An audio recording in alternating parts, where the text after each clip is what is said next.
Good morning. Nice to see you. Just seeing the names flow up the screen. There's at least 3 people here that I've known for 30 years or more. Amazing. And I also see people that I just met last week as well.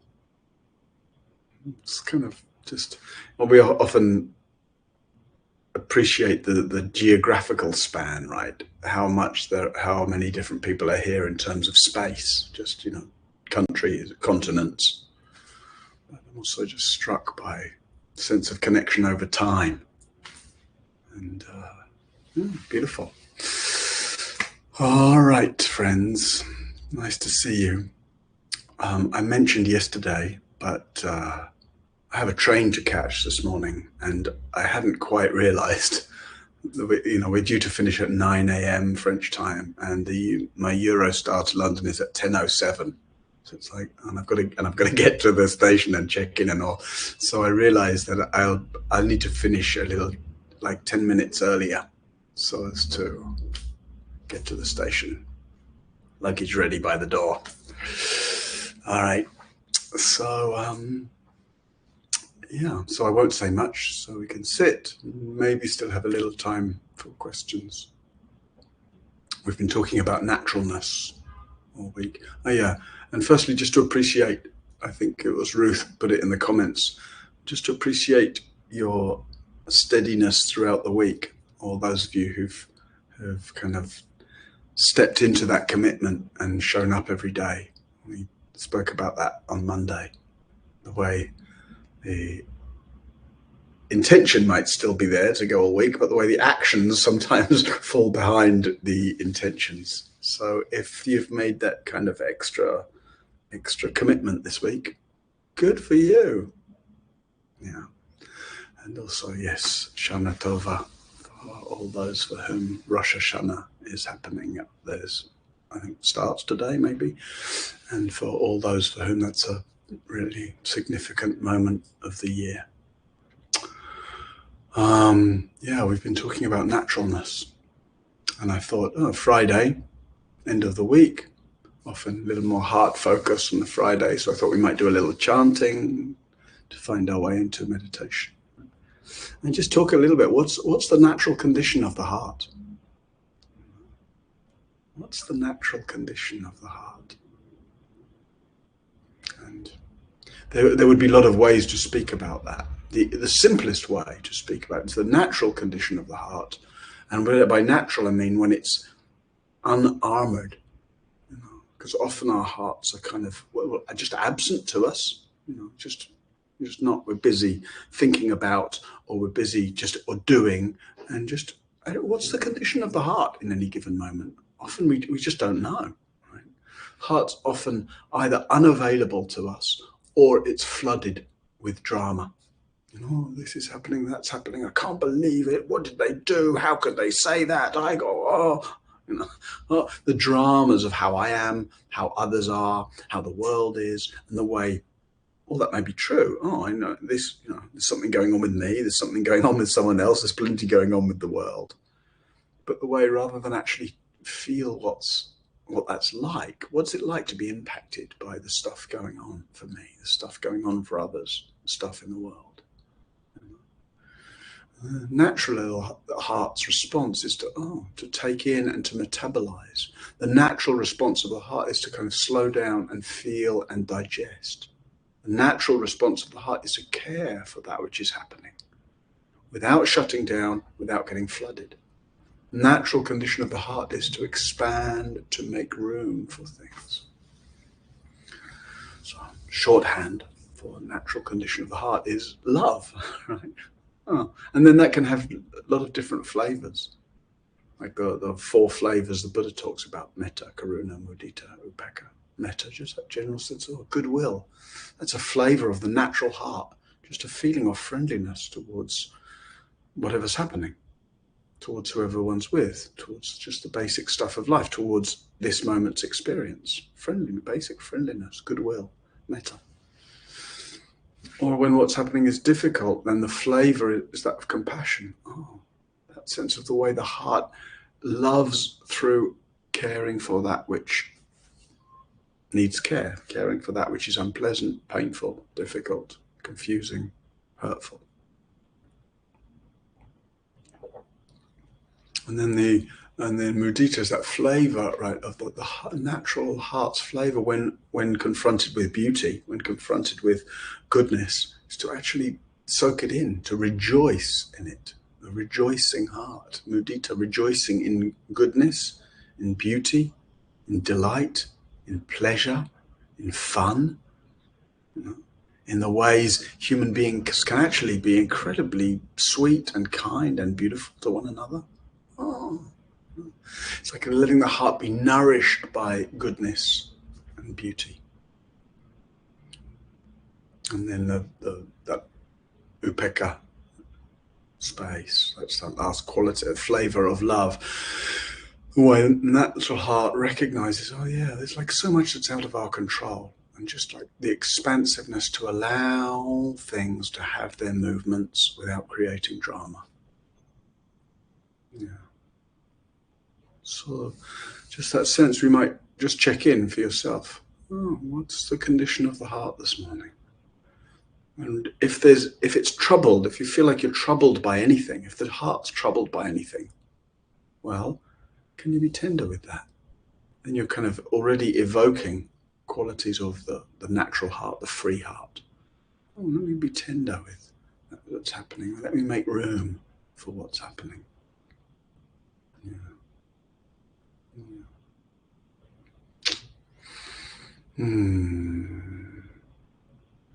And then these other kind of essential heart qualities just become more familiar to us, rather than the qualities of the tortured heart, the drama-fueled heart, the shut-down heart. Starting to actually taste these qualities of really recognize, oh, goodwill. Then we recognize that, oh, we want to support it, goodwill. Oh, compassion, it hurts. Compassion hurts, but it's the right kind of hurt. We realize, oh no, it's right that I let that which is painful hurt, because that's how I most authentically and wisely respond to it. Oh, this is painful. What can I do?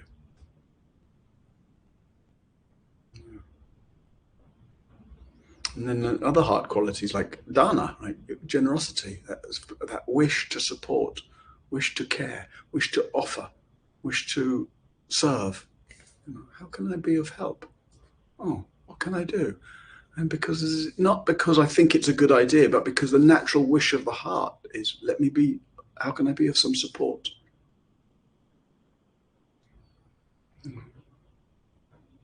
A sense of actually confidence. There's another, it's like a deeper sense of feeling like, oh, it's okay to be here.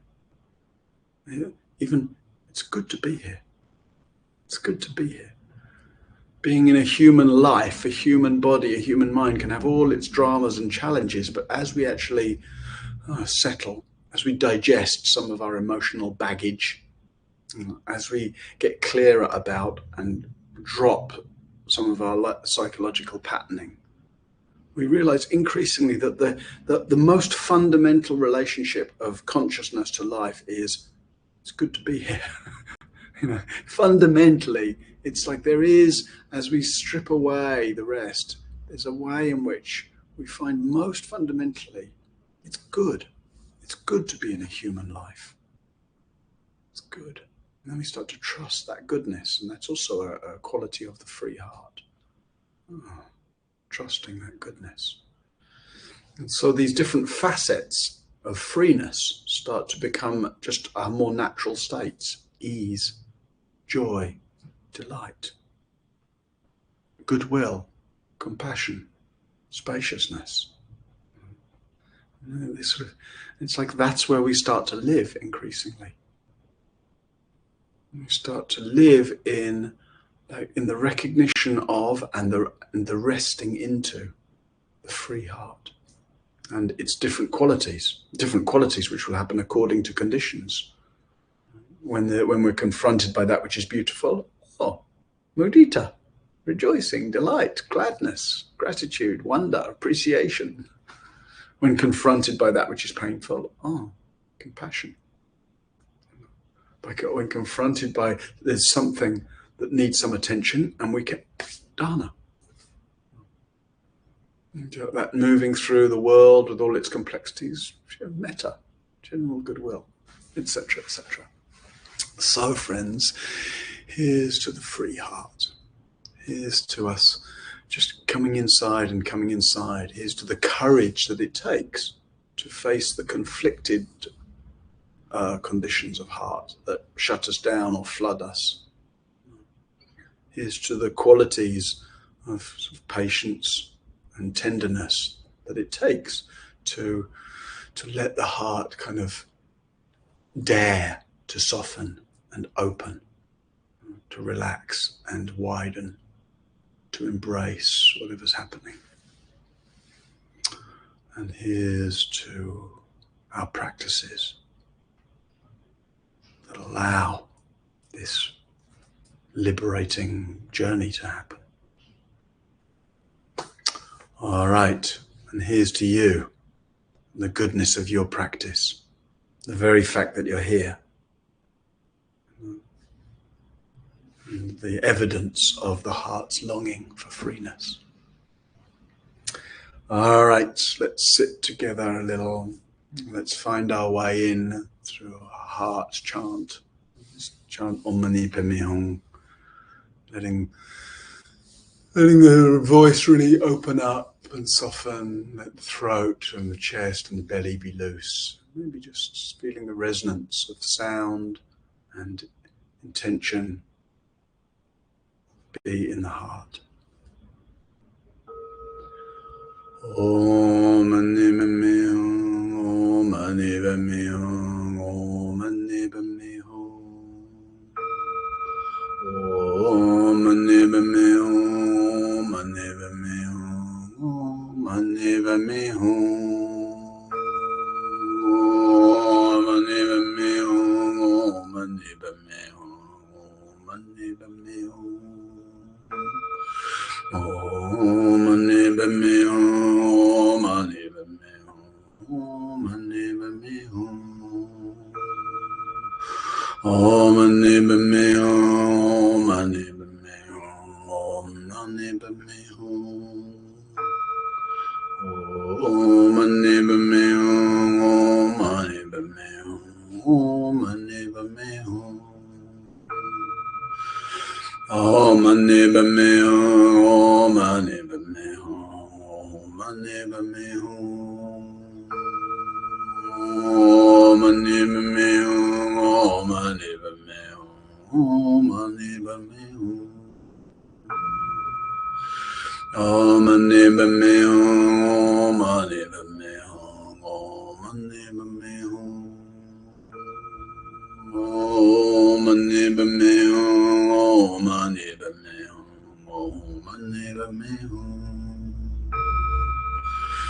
Om Mani Padme Hum, Mani Padme Hum, Mani Padme Hum. Om Mani Padme Hum, Mani Padme Hum, Mani Padme Hum. Om Mani Padme Hum, Mani Padme Hum, Mani Padme Hum. Om Mani Padme Hum, Mani Padme Hum, Mani Padme Hum. Om Mani Padme Hum, Mani Padme Hum, Mani Padme Hum. Om Mani Padme Hum, Mani Padme Hum, Om Mani Padme Hum.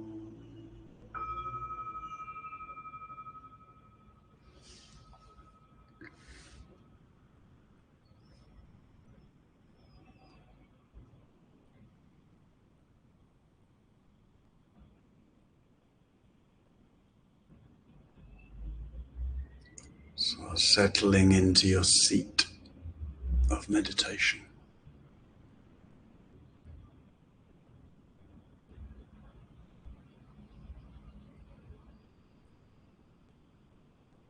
Sensing wherever your attention is,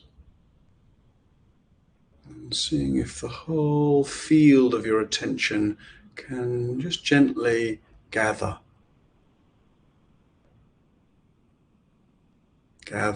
and settle,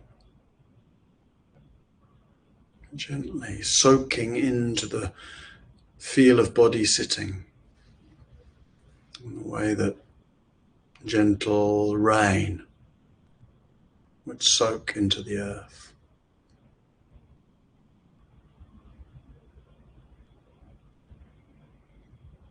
Letting your attention soak into presence.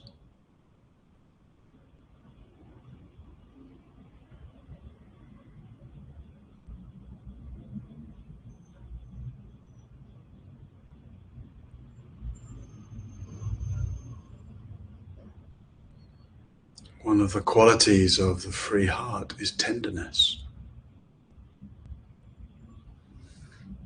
So letting your attention be tender. A tender relationship to the feel of body as it sits here. A tender sensing of breathing.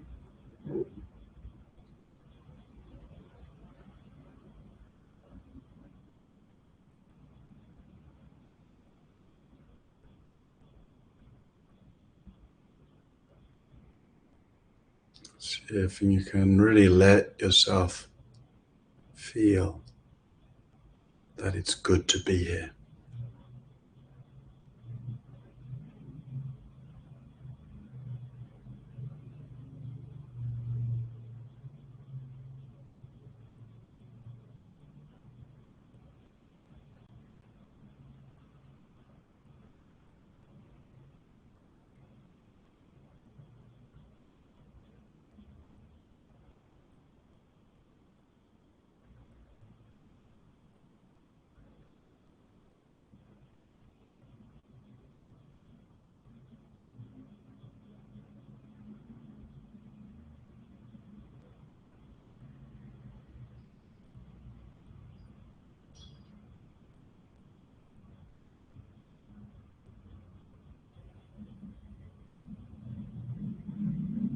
Good to be here in a breathing body.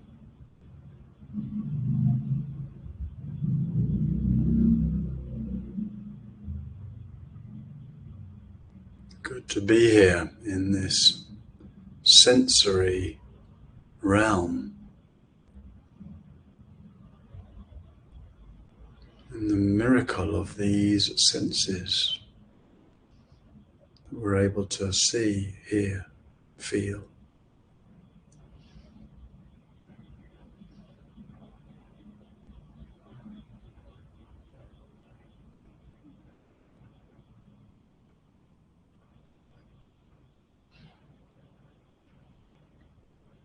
Good to be here in the fundamental awakeness of consciousness,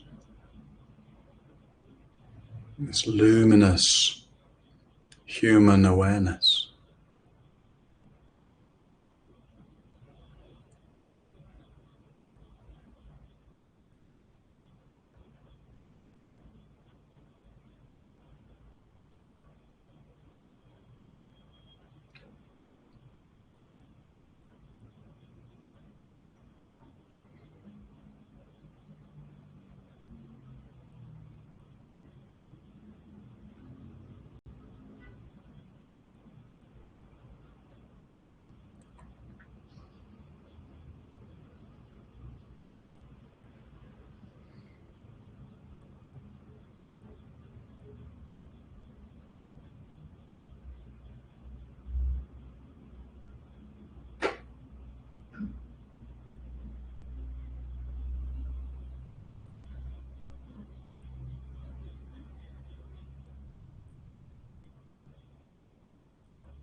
It's good to be here,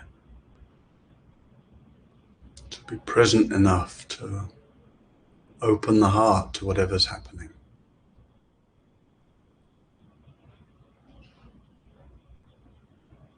If there's difficulty, discomfort, some aspect of personal circumstance that's uncomfortable or inconvenient right now, then it might not be pleasant to be here. But it's still good to be here. Good to be able to tend to what needs care and attention.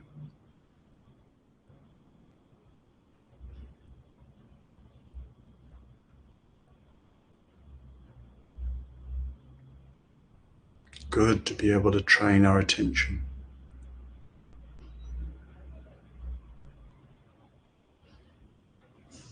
To sense more deeply into our lives.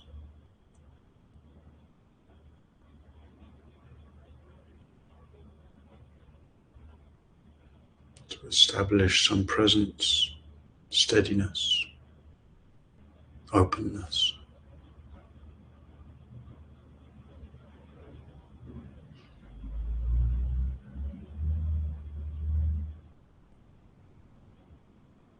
It's good to be here.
If some aspect of experience is too difficult, too uncomfortable, physically or emotionally, then, then let yourself move away from it. There's no help to get overwhelmed. If something feels too much in any given moment, then just move to some other aspect of your experience so that you can recover some sense that, oh, it's good to be here. If your belly is tight, for example, and won't relax, if you've got some recurring pain or some difficult story that your mind keeps going to and obsessing about, and come to something that feels okay. It might be just the feel of your hands resting on your lap. It might be the coolness of the air on your skin. So that you can come to some area of experience where you can feel and where you can cultivate the sense that it's okay to be here, that it's good to be here. Some area of experience that allows you to have the sense of relaxing into, opening up to.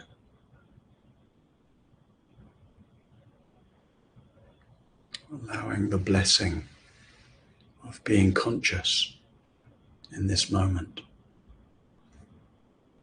in this experience.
Is it possible to open the heart to this moment, to this experience, to know a quality of loving embrace, open embrace, wide embrace?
Meditation as a tender relationship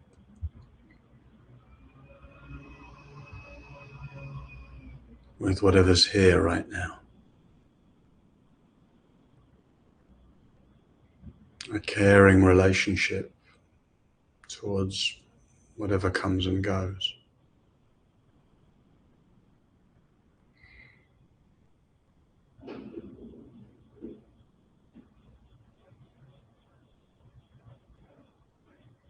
The cultivation of an undefended heart.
In these last minutes, if there's any trying in your meditation, please relax it. Nothing to strive for, nowhere to get to, nothing to attain. Oh.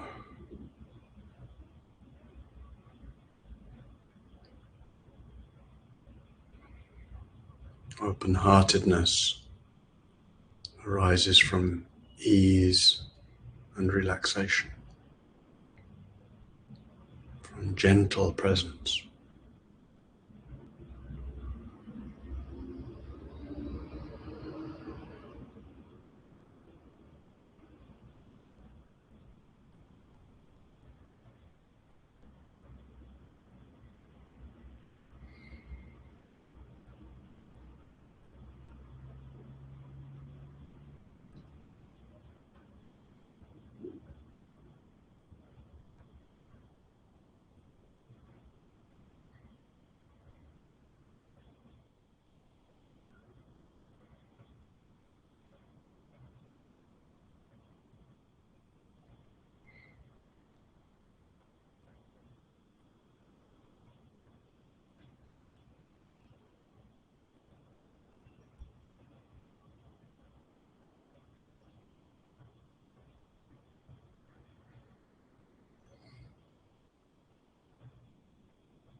May we all increasingly taste the natural qualities of a free heart. May we all increasingly trust the open embrace, inherent tenderness of the heart. May we all live with the ease of an undefended heart.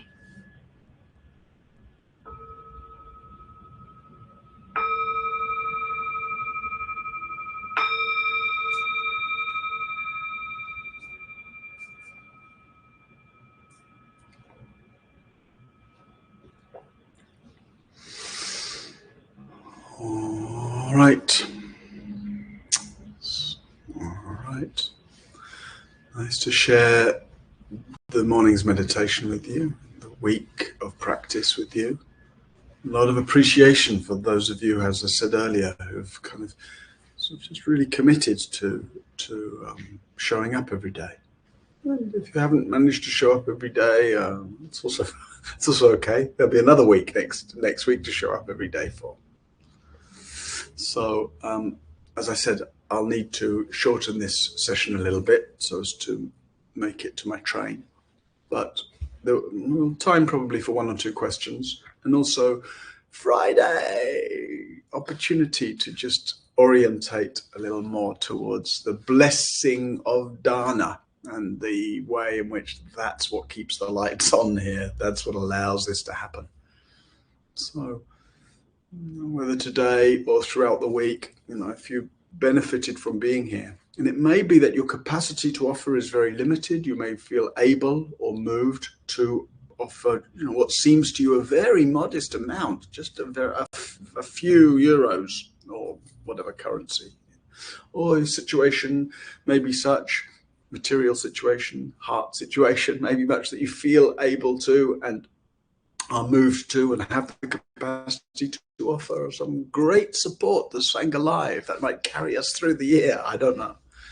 But whether you feel able to offer a very little or a lot or whatever it seems to you, please, when you make your dana offering today, just to connect with the heart quality of dana, you're giving to that which you feel like you want to support.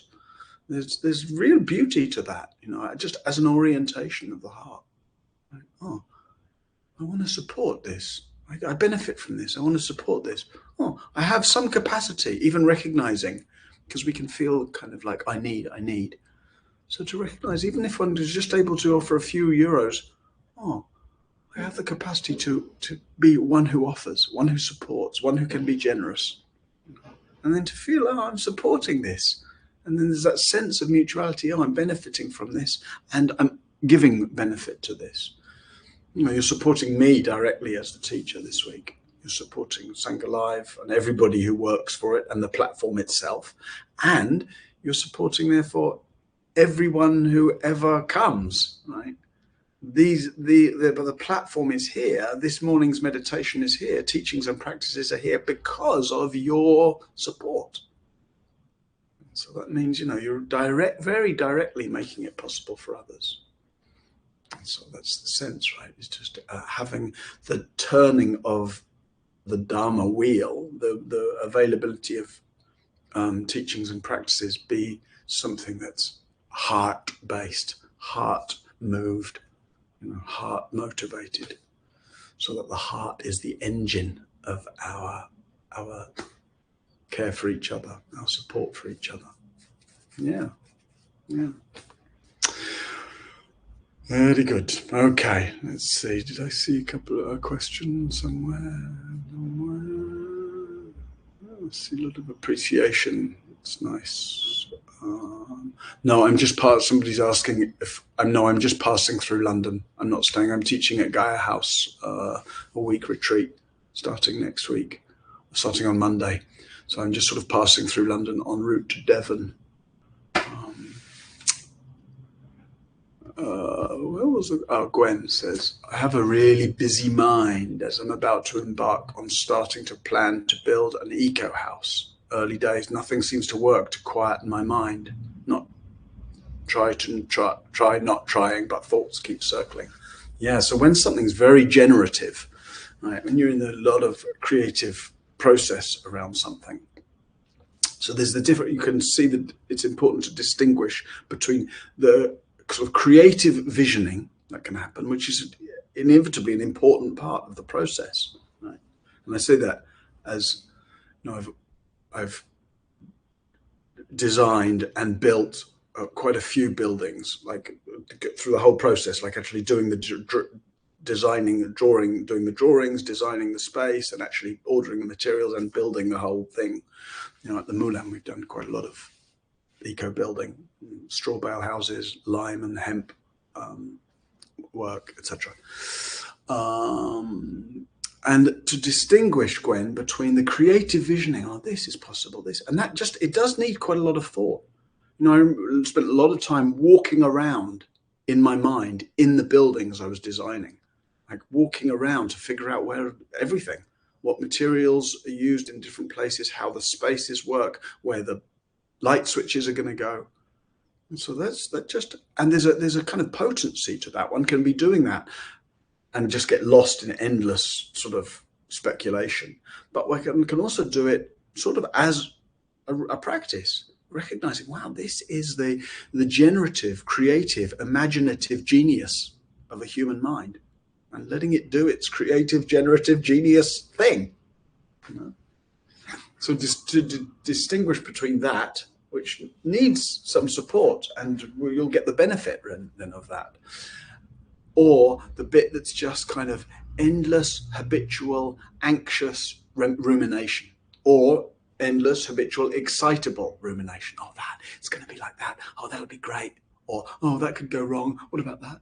And then you're just losing yourself in a future that isn't here and isn't helpful to obsess about. And then you have to just exercise a little discipline, right? When that's what you're doing, just endlessly fussing with and flipping out into some anxious or excitable idea of how it's going to be. Drop it. Drop it. And then you go back and drop it again. Just being a little gentle discipline. You don't have to give yourself a hard time for the fact that it happens, but just gently dropping it, dropping it, dropping it. So that's one thing I would say, just to make that discernment between what's genuinely creative, generative visioning and what's just habitual, speculative rumination. Great. Wonderful. Great that you've got the situation and the opportunity to build a house, and especially to build one that feels kind of earth sensitive, climate sensitive, human sensitive. Wonderful. Julien says that on Wednesday, you questioned in your guidance the origin of the open space of awareness. Did I? Was it mainly pointing to the fact that there is no source behind our perceptions, anatta, or mainly suggesting that perceptions and intentions are everywhere, as flowing from a spiritual big bang? Yeah, it could be pointing in either of those directions, Julien.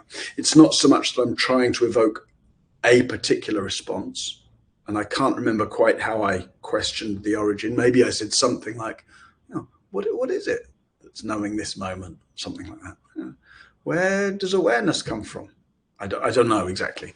But those kind of questions, the posing of them and the following the question can be very helpful. Oh, where does awareness come from? What is it that's aware?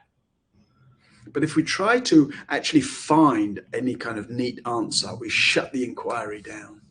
So those questions, in a way, are meant to be kind of followed. You follow the question into the mysteriousness of the fact that here's awareness, but it's here, but I can't isolate it. I can't identify it. I can't find its origin. And there's something important, potent, liberating, transformative about the recognition that awareness is here, unmistakably. If you're hearing these words, it's because you're aware. If If you're seeing me, it's because you're aware. If anything's happening at all in your experience, it's because awareness is receiving it. Oh, awareness is here. And so we usually ignore that and we get just caught up in what's happening in awareness. Oh, but we can recognize awareness is here. And then we sometimes get busy trying to, what does that mean? And where is it? And well, etc. Trying to understand it in a narrow way. So often just questioning, what's aware? Well, where's awareness? What's the origin of awareness? Is a way to kind of, on the one hand, recognize the immanence, the always availableness, the here-ness of awareness. And on the other hand, to see how we can't pin it down in any way. And on that note, friends, I think I need to end and take my train. So I see that there's lots more below, but I'm afraid I'll leave you here. Thank you for showing up all this week. I've really enjoyed sitting with you, being with you, reading all your appreciative comments, seeing your many kindnesses to each other as expressed in the chat. So here's wishing you the blessings of a free heart. And I look forward to, well, I'll be back here no doubt in a few weeks, or maybe wherever our paths might cross. Thanks, George, for making the magic happen all week and turning things on and off and managing the comments. Thanks to all of you. Go well.